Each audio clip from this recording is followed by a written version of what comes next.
দশমিক ভাগ করতে হলে ভাজকে কোনো দশমিক রাখা যায় না, তাই আমরা উভয় পাশে 10 দিয়ে গুণ করে ভাজককে দশমিক মুক্ত করব। হ্যাঁ, করো। 0.25 0.25 গুণ 10 ভাগ 0.5 গুণ 10। বন্ধনীর শুরুকে কোথায় দিবা? এখানে, এখানে পুরোটা কি একটা বন্ধনী? এখানে একটা বন্ধনী দাও। এখানে আবার দাও। নাও।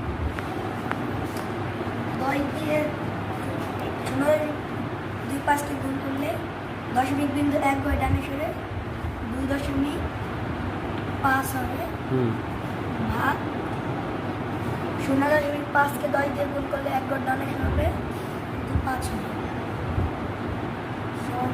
আমার ডান পাশে ভাগ করে দেখাতে পারি। দেখাও। 5 ভাগ 5 গো মধ্যে যায় না, এই জন্য আমরা একটা শূন্য দেব।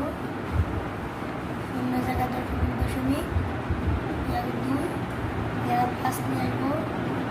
5 25-এর মধ্যে 5 বার যায় 25। কত হলো? ওখানে না, নিচে। তুমি ওখানে দেবা না। 0.5 হয়েছে, ওর হয়েছে। জোরে একটা করো তালি।